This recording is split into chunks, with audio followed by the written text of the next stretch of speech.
നമുക്കറിയാം ഇപ്പോൾ പ്രധാനപ്പെട്ട നടന്മാർക്കും നടിമാർക്കും കാരവാൻ കൊടുക്കുന്നുണ്ട് ലൊക്കേഷനിൽ. ഇതുകൊണ്ട് വളരെ അടിസ്ഥാന സൗകര്യമായിട്ട് ടോയ്ലറ്റ് സൗകര്യം ഏർപ്പെടുത്തി കൊടുക്കുന്നില്ല. ഇതൊക്കെ ഇഷ്യൂസ് അല്ലേ? ഇതെല്ലാം ഇഷ്യൂസാണ്. ഇതിലൊക്കെ ഞങ്ങൾ സംഘടനകൾ ഇടപെടുന്നത്, അഭിനയിക്കുന്നവരുടെ സംഘടനകൾ ഇടപെടുന്നതിന് പരിമിതികളുണ്ട്. നമുക്ക് ചെയ്യേണ്ടത്, നമ്മളിപ്പോൾ സർക്കാരിന് ഇത്തരം കാര്യങ്ങൾ തീരുമാനിക്കാവുന്ന ഒരു കാര്യം എന്ന് പറയുന്നത് അല്ല. ഇപ്പം ഞങ്ങൾ ഈ സംഘടന ബേസിക് നീഡ് നമ്മളെ കൊണ്ടാവുന്ന രീതിയിൽ പറയുന്നുണ്ട്. ഇപ്പോൾ ഒരു നിർമ്മാതാവിന് എത്ര കാരവൻ പ്രൊവൈഡ് ചെയ്യാനുള്ള കപ്പാസിറ്റി ഉണ്ടാവും, അതനുസരിച്ച് അവർക്ക് ചെയ്യാൻ പറ്റുള്ളൂ. അപ്പം ഞങ്ങൾ ചെയ്യുന്നത് സാധാരണ ഒരു കാര്യം ചെയ്യും, നമ്മൾ ഇപ്പുറത്തോട്ട് മാറിക്കൊടുക്കാം, ഞങ്ങളൊരു 10 നടന്മാരൂടി ഒരു മുറിയിലിരിക്കാം, അല്ലെങ്കിൽ 5 പേര് ഒരു മുറിയിലിരിക്കാം, മറ്റത് ആ സ്ത്രീകൾക്ക് കൊടുക്കും എന്ന് പറഞ്ഞൊക്കെയുള്ള സൗകര്യങ്ങൾ നമ്മൾ ചെയ്തു കൊടുക്കാറുണ്ട്. അല്ലാതെ ഒരു നിർമ്മാതാവിനോട് ഉടനെ ചെന്നിട്ട് സംഘടനയുടെ ഭാരമായി എന്നുള്ളതിൽ നിങ്ങളൊരു 3 കാരവനും കൂടി ഏർപ്പെടുത്തു എന്ന് പറയാൻ പറ്റില്ല. ഞാനൊന്ന് പറഞ്ഞോട്ടെ. അപ്പൊ ഇത്തരം കാര്യങ്ങൾ സൗകര്യങ്ങൾ ചെയ്തു കൊടുക്കുന്നത് ഇതൊന്നും മുമ്പത്തെ പരിസ്ഥിതി അല്ല. ഇപ്പൊ നിങ്ങൾ അന്വേഷിച്ച് നോക്കണം, നിങ്ങൾ ഏതെങ്കിലും സെറ്റ് പോയി നോക്കൂ, ഇവർക്കെല്ലാം ആവശ്യത്തിന് സൗകര്യങ്ങളുണ്ട്. അല്ലാതെ സൗകര്യങ്ങൾ ഇല്ല എന്ന് പറയുന്നത് തെറ്റാണ്. ഇത് 4-5 വർഷം മുമ്പ് ശരിയാണ് ഇത്തരം ബുദ്ധിമുട്ടുകൾ ഉണ്ടായിരുന്നു. ഇതൊന്നും ഇല്ലാത്ത കാലഘട്ടത്തിൽ ഞങ്ങൾ അഭിനയിച്ചിട്ടുണ്ട്. അപ്പൊ അന്ന് പറഞ്ഞതിന് ശേഷം ഒരുപാട് മാറ്റങ്ങളുണ്ടായി, ഒരുപാട് മാറ്റങ്ങൾ വന്നിട്ടുണ്ട്, പല കാര്യങ്ങളിലും മാറ്റങ്ങൾ വന്നിട്ടുണ്ട്, കൊണ്ടുവന്നിട്ടുണ്ട്. അത് അത്തരം നിർദ്ദേശങ്ങൾ ആരൊക്കെ നിർദ്ദേശങ്ങൾ പറഞ്ഞിട്ടുണ്ടോ അതനുസരിച്ചുള്ള മാറ്റങ്ങൾ സിനിമയിലുണ്ടായിട്ടുണ്ട്. പോസിറ്റീവായിട്ടുള്ള ഒരുപാട് മാറ്റങ്ങൾ വന്നിട്ടുണ്ട്.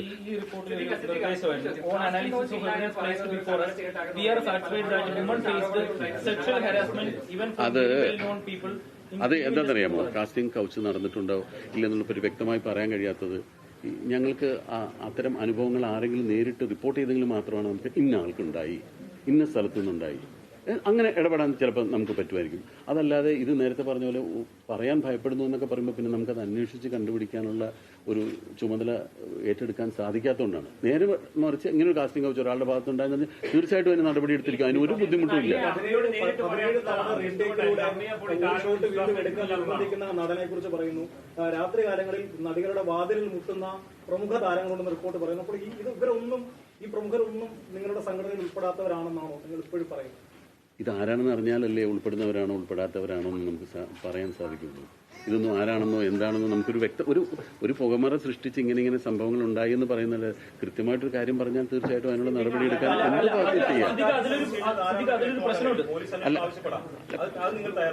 അല്ല, ഞാൻ പറയുന്നത് അത് അല്ലെങ്കിലും ഞങ്ങൾ ആവശ്യപ്പെടണം, അല്ലാണ്ട് പോലീസ് അന്വേഷിക്കേണ്ട കാര്യമല്ല. ഞാൻ ചോദിക്കട്ടെ, ഞാൻ വേറൊരു കാര്യം പറയാം. ഒരു ലൈസൻസിങ് സമ്പ്രദായം സർക്കാർ ഏർപ്പെടുത്തുന്നു വിചാരിക്കാം. ഇത് ഒരു സിനിമ എന്ന് പറയുന്നത് എത്ര കോടിക്കണക്കിന് രൂപ മുടക്കി ചെയ്യുന്ന ഒരു പ്രോജക്റ്റാണ്. അത്രയും അതിനേക്കാൾ കുറവ് പൈസ മുടക്കി ചെയ്യുന്ന ഒരു പ്രോജക്റ്റിന് എന്തെല്ലാം നിർദ്ദേശങ്ങളാണ് സർക്കാർ വെക്കുന്നത്. അതിന് ഇന്ന കാര്യങ്ങൾ വേണം, ഇത്ര ശുചീകരണ സംവിധാനം വേണം, അതിൽ വർക്ക് ചെയ്യുന്നവർക്ക് ഇന്ന സൗകര്യങ്ങൾ വേണം. ഇങ്ങനെ ഒരു ലൈസൻസിങ് സമ്പ്രദായം സർക്കാർ കൊണ്ടുവരട്ടെ. അപ്പോൾ ഒരു ഷൂട്ടിംഗ് ലൊക്കേഷനിൽ ഇങ്ങനെ വേണമെന്നൊരു നിബന്ധന വന്നാൽ ഇതൊക്കെ നമ്മൾ സർക്കാർ പറഞ്ഞു കഴിഞ്ഞാൽ ഇതെല്ലാം എല്ലാ പ്രൊഡ്യൂസേഴ്സും പാലിക്കാൻ ബാധ്യസ്ഥരാകും. ഇതെല്ലാം സംഘടനയ്ക്ക് ചെയ്യാറാവില്ല.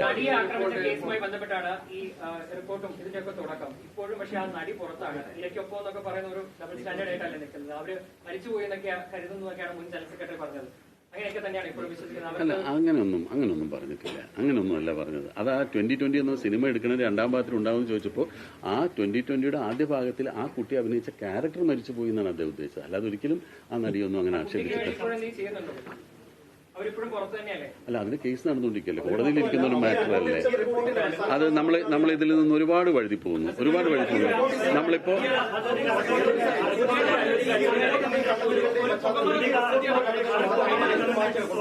സർക്കാർ നടപ്പാക്കിയ നല്ലതാണെന്ന് പറയുന്നത് എത്രയും വേഗം നടപ്പിലാക്കണമെന്നൊക്കെ ആവശ്യപ്പെടുന്നു. നല്ല നിലപാടാണ്.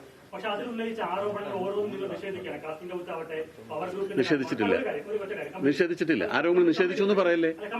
ഈ പവർ ഗ്രൂപ്പ് ഇല്ല എന്ന് പറയുന്നു, ഈ കാസ്റ്റിംഗ് കൗച്ച് നടന്നില്ല എന്ന് പറയുന്നു. അപ്പൊ ഈ കമ്മിറ്റിക്ക് മുമ്പിൽ പോയി മൊഴി കൊടുത്ത അംഗങ്ങൾ കള്ളം പറഞ്ഞു എന്നുള്ളതാണ് നിലപാട്? അല്ല, ഒരിക്കലുമല്ല. കമ്മിറ്റിക്ക് മുമ്പിൽ പോയി അംഗങ്ങൾ പറഞ്ഞ കമന്റുകൾ അതിൽ നിന്ന് മാത്രമാണ് ഞങ്ങൾ ചില കാര്യങ്ങൾ മനസ്സിലാക്കിയിട്ടുള്ളൂ. അതല്ലാതെ ഇതിന് കോമൺ ആയിട്ട് ഇതിനു മുമ്പ് ഞങ്ങൾക്ക് അത്തരം കാര്യങ്ങൾ ഞങ്ങളുടെ ശ്രദ്ധയിൽപ്പെട്ടിട്ടില്ല എന്ന് മാത്രമേ പറഞ്ഞിട്ടുള്ളൂ. അതിനൊക്കെ അങ്ങനെ പറഞ്ഞിട്ടുള്ള ആളുകൾ നമ്മൾ നേരിട്ട് വന്ന് പറഞ്ഞാൽ അതിന് മറുപടി പറയാം. അതിൽ ഒരു ജനറലൈസ് ചെയ്ത് അങ്ങനെ പറയാൻ സാധിക്കില്ല. പറഞ്ഞിട്ട് സർ,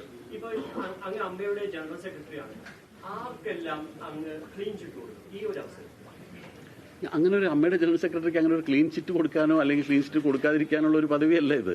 അങ്ങനെ നമ്മൾ ആരെയും സർട്ടിഫൈ ചെയ്യേണ്ട കാര്യം.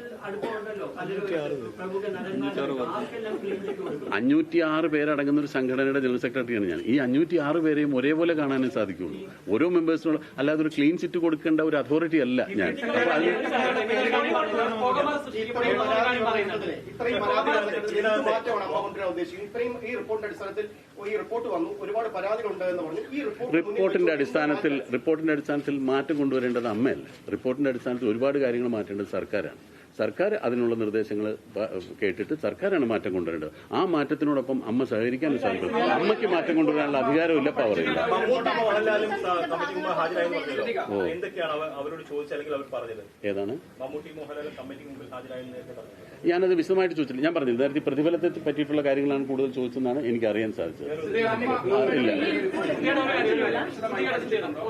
പറഞ്ഞൊരു കാര്യം ഈ റിപ്പോർട്ട് വെച്ച് പുകമറ സൃഷ്ടിക്കുമെന്നാണ് പറയുന്നത്. അതിന് പ്രധാനപ്പെട്ട കാരണം പറഞ്ഞാൽ ഇതിലെ ചില ഭാഗങ്ങൾ മാത്രം ഒഴിവാക്കി, അല്ലെങ്കിൽ ഈ റിപ്പോർട്ടിലെ തന്നെ അല്ലെങ്കിൽ ഇതുമാനുബന്ധ തെളിവുകൾ ഒഴിവാക്കിയാണ് പുറത്തു വന്നിരിക്കുന്നത്.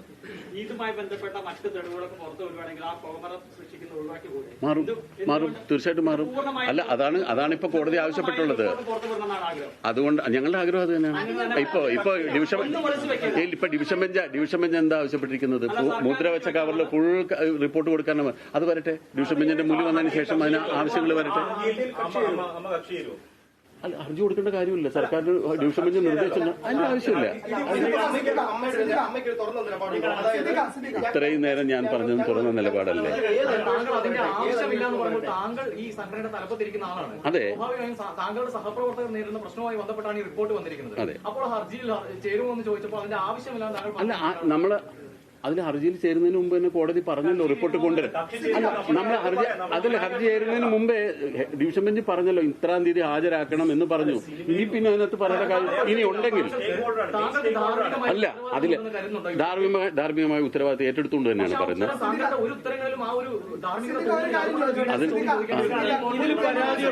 ഇതിൽ പരാതിയുള്ളവരെ സഹായിക്കാനായിട്ട് പോലീസിൽ പരാതിയുള്ളവർ അമ്മയുടെ സഹായം കിട്ടിയാൽ അവരെ പോലീസിൽ അവർക്ക് വേണ്ട സഹായങ്ങൾ തീർച്ചയായിട്ടും ഇടവേള ബാബു പേരെടുത്ത് പറഞ്ഞൊരു നടി രംഗത്തെത്തിയിരുന്നു. 2018 അവർക്കുണ്ടായ ഒരു മോശം അനുഭവം കൃത്യമായി വിവരിച്ച് അവർ പേരെടുത്ത് പറഞ്ഞാണ് രംഗത്തെത്തിയത്. അത് അമ്മയുടെ ശ്രദ്ധയിൽപ്പെട്ടിരുന്നു. കുറച്ചു മുമ്പ് പറഞ്ഞിരുന്നു ഈ ഹേമ കമ്മിറ്റിയിൽ ആരോപണം ഉന്നയിക്കപ്പെട്ടതാണ്, ആരുടെയും പേരെടുത്ത് പറയുന്നില്ല എന്ന് പറഞ്ഞിരുന്നു. ഹേമ കമ്മിറ്റി റിപ്പോർട്ടിന് പുറമെ ഈ പേരെടുത്ത് പറഞ്ഞ് രംഗത്തെത്തിയിരുന്നു, അമ്മയുടെ ശ്രദ്ധയിൽപ്പെട്ടിരുന്നു. അതുമായി ബന്ധപ്പെട്ട് അദ്ദേഹവുമായി എന്തെങ്കിലും ആശയവിനിമയം നടത്തിയിരുന്നു. ആ ആരോപണം ശക്തമായാൽ അമ്മ അതിനോട് എങ്ങനെയായിരിക്കും പ്രതികരിക്കും? തീർച്ചയായിട്ടും അതിനുള്ള നടപടികൾ സ്വീകരിക്കാനോ അല്ലെങ്കിൽ എന്താണ് വേണ്ടതെന്നുള്ള കാര്യങ്ങളെ പറ്റി അന്വേഷിക്കും. ഇന്നലെയാണ് ആ ഒരു ക്ലിപ്പിംഗ് പുറത്തു വന്നത്. ബാബുവായിട്ട് ബന്ധപ്പെടാനോ ഒന്നും സാധിച്ചിട്ടില്ല. ഇന്നലെ അത് കഴിഞ്ഞത് വന്നിട്ടുള്ളൂ. തീർച്ചയായിട്ടും അത്തരം കാര്യങ്ങൾ ഞങ്ങൾ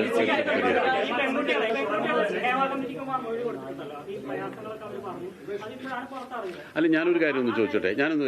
അമ്മയിലെ അംഗങ്ങളായിട്ടുള്ള എക്സിക്യൂട്ടീവ് കമ്മിറ്റി അംഗങ്ങളായിട്ട് 2 പെൺകുട്ടികൾ എന്റെ കൂടെ ഇരിപ്പുണ്ട്. അവരോടും കൂടെ നിങ്ങൾ എന്തെങ്കിലും ഒന്ന് ചോദിക്കണ്ടേ? അവർ ഇത്രയും കാലം ഈ സംഘടനയിലും ഇൻഡസ്ട്രിയിലും ഉണ്ടായ ആളുകളാണ്. അങ്ങനെയാണെങ്കിൽ ഈ നടിമാരാണ് പരാതിപ്പെട്ടിരിക്കുന്നത്. വളരെ രൂക്ഷമായ പരാതികൾ ഉന്നയിച്ചു. എന്നിട്ട് ഇപ്പോൾ ജനറൽ സെക്രട്ടറി തുടങ്ങിയപ്പോൾ തന്നെ പറഞ്ഞു അത്തരത്തിലൊരു പ്രവണതയൊന്നും അമ്മയ്ക്കുള്ളിൽ ഇല്ല എന്നുള്ളതാണ് ഒരു വിശ്വാസം എന്ന് പറഞ്ഞു.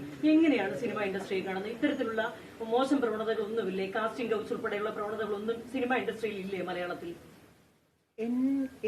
ഞാൻ എത്ര കാലമായി സിനിമയിലുണ്ടെന്നുള്ളത് എല്ലാവർക്കും അറിയാവുന്നതാണ്. ഇന്നേ വരെ എനിക്ക് എന്റെ അനുഭവം വെച്ച് പറഞ്ഞാൽ ഒരാൾ പോലും മോശമായിട്ട് സംസാരിക്കുകയോ നിങ്ങൾ പറയുന്ന പോലെ ഈ കഥയിൽ വന്ന് തട്ടുകയോ അല്ലെങ്കിൽ കൂടെ സഹകരിച്ചാൽ മാത്രമേ സിനിമയിൽ അഭിനയിക്കാൻ ചാൻസ് തരുള്ളൂ എന്നൊന്നും പറഞ്ഞിട്ട് ഇപ്പം ആരോ നേരത്തെ പറയുന്നത് കേട്ടു, ഈ ഒരു പ്രമുഖ നടിയെ ഒരുപാട് കാലം സിനിമയിൽ നിന്ന് മാറ്റി നിർത്തിയിട്ടുണ്ട്, ചാൻസുകൾ കൊടുത്തില്ല.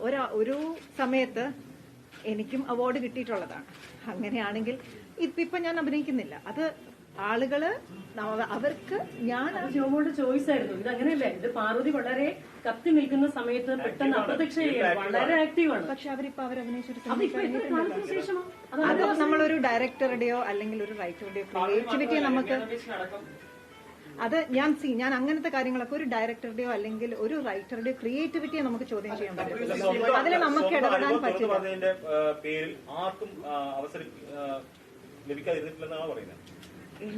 എന്നല്ല ജോമോളുടെ അനുഭവം പറയാൻ പറ്റുള്ളൂ, ജനറലി ഇത് പറയാൻ പറ്റില്ല. ജോമോൾ മറുപടി പറയേണ്ടത് അങ്ങനെയാണ്. ജോമോൾ ഇപ്പോൾ പറഞ്ഞത് എനിക്ക് അനുഭവമില്ല, എനിക്ക് എന്നല്ലോ പറയുന്നത്. അതൊരു ഇൻഡസ്ട്രിയെ പ്രതിനിധീകരിച്ചുകൊണ്ടേ പറയുന്നത്. ഇത്രയും നടിമാർ പരാതിപ്പെട്ടിരിക്കുന്നത് അപ്പൊ അങ്ങനെയാണോ മറുപടി പറയേണ്ടത്? അല്ല, എനിക്ക് എന്റെ അനുഭവം വെച്ചിട്ട്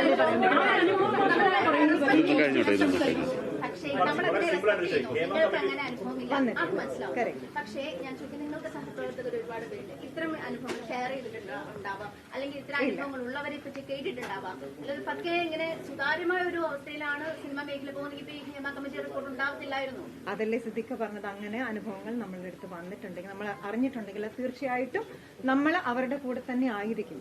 എന്തായാലും നമ്മൾ അവരുടെ കൂടെ കേട്ടിട്ടുണ്ട്. പത്രത്തിൽ വന്നതല്ലേ കേട്ടിട്ടുള്ളൂ. അല്ലാതെ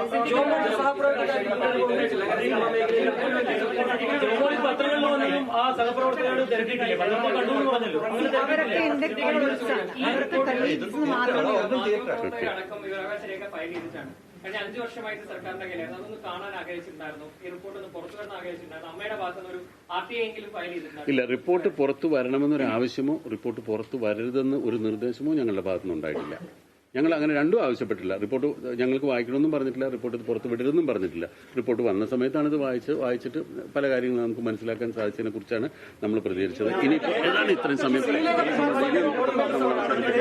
ഒറ്റ ചോദ്യം. ഹേമ കമ്മിറ്റി റിപ്പോർട്ട് വന്നപ്പോഴാണ് സിനിമയിലെ സ്ത്രീകൾ നേരിടുന്ന പ്രശ്നങ്ങളെ കുറിച്ച് പൊതുജനം അറിഞ്ഞത്. പക്ഷേ ഇത്രയും നാളായിട്ട് അമ്മ എന്ന സംഘടന, താരങ്ങളുടെ സംഘടന ഈ നാട്ടിൽ പ്രവർത്തിക്കുന്നുണ്ട്. പിന്നെ ആ സംഘടന എന്താണ്, അവരുടെ പ്രസക്തി എന്താണ്? നിങ്ങള് ഈ ഹേമ കമ്മിറ്റി ചോദ്യം ചോദിച്ച ആരോട് ഒന്ന് പറയാൻ അനുഭവിക്കോ? ഈ ഹേമ കമ്മിറ്റി ചോദ്യം ചോദിച്ചിരിക്കുന്ന ആരോടാണെന്നുള്ളതിന് പ്രസക്തിയുണ്ട്. ഞങ്ങളുടെ അമ്മയിലുള്ള 506 മെമ്പേഴ്സിനെ എടുത്ത് നോക്കിക്കഴിഞ്ഞാൽ ഇതിനകത്ത് 99% പേരോടും ഞങ്ങള് ഹേമ കമ്മിറ്റി നിങ്ങളെ ഇന്റർവ്യൂവിന് വിളിച്ചു ചോദിച്ചപ്പം ആരും അറിഞ്ഞിട്ടില്ല. അല്ലെന്ന് പറയണേക്കോ, നിങ്ങൾ ഖണ്ഡിക്കാൻ വേണ്ടി ചോദിച്ചാൽ ഇത്ര ഉണ്ടാവില്ല. അല്ല, അമ്മ അത് കേൾക്കൂ, നിങ്ങളത് കേൾക്കൂ. അല്ലല്ല, അങ്ങനെ സംസാരിക്കരുത്. ഇത് അല്ലല്ല, ഇത് കേൾക്കൂ. ഇത് ഹേമ കമ്മിറ്റി എന്തിനാ സർക്കാർ വെച്ചിരിക്കുന്നത്? അല്ലോ, നിങ്ങളിത് കേൾക്കൂ. ഹേമ കമ്മിറ്റി എന്തിനാ സർക്കാർ വെച്ചിരിക്കുന്നത്? അല്ല, ഒന്ന് പറഞ്ഞോട്ടെ, സിനിമയിൽ വരുത്തേണ്ട ഒരു നയം കൊണ്ടുവരുന്നതിന് വേണ്ടി, സിനിമയെ പഠിക്കാൻ വേണ്ടിയാണ് ഹേമ കമ്മിറ്റി വെച്ചിരിക്കുന്നത്. അതിനകത്ത് മെയിൻ വിഷയമാണ്. അവര് വിളിക്കുന്നവരെ ഇന്റർവ്യൂ അന്ന് മര്യാദയല്ലോ, അന്ന് മര്യാദ. ആ ചോദ്യം മര്യാദ. ഒരു കാര്യം പറഞ്ഞ് കൺട്രോൾ അതല്ല, അമ്മയുടെ പ്രസക്തി എന്താണ് അമ്മയുടെ അംഗങ്ങൾക്കറിയാം. അമ്മയുടെ അംഗങ്ങളോട് അമ്മയുടെ അംഗങ്ങളോട് ചോദിക്കൂ. അതെ, അവർക്ക് ആ പരാതികൾ പരിഹരിക്കാനുള്ള ശ്രമം നമ്മുടെ ഭാഗത്തുനിന്നുണ്ടാവും. ഏതായാലും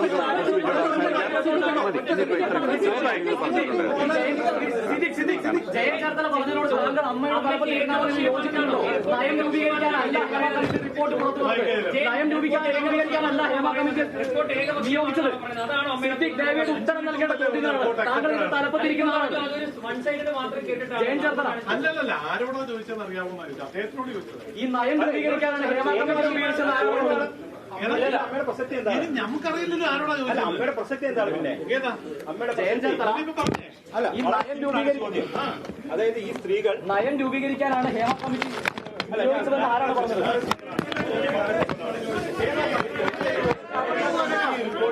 വന്നപ്പോഴാണ് നാട്ടിലെ അല്ലെങ്കിൽ സിനിമാ മേഖലയിലെ സ്ത്രീകൾ നേരിടുന്ന പ്രശ്നങ്ങളെ കുറിച്ച്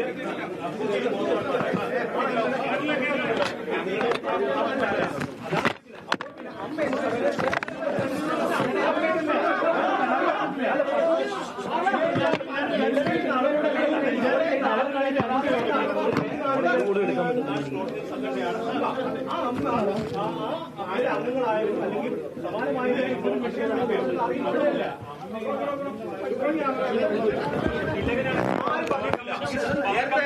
ഒരു പരാതിയാണ് കിട്ടിയിരിക്കുന്നത്.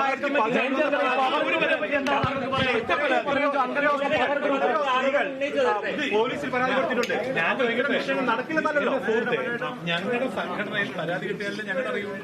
തന്നെ പരാതികൾ പലതും പരിഗണിച്ചിട്ടില്ലാന്ന് പറയുന്നത്. ഒറ്റ പരാതി അത് അബദ്ധം പറ്റിയതായിരിക്കും.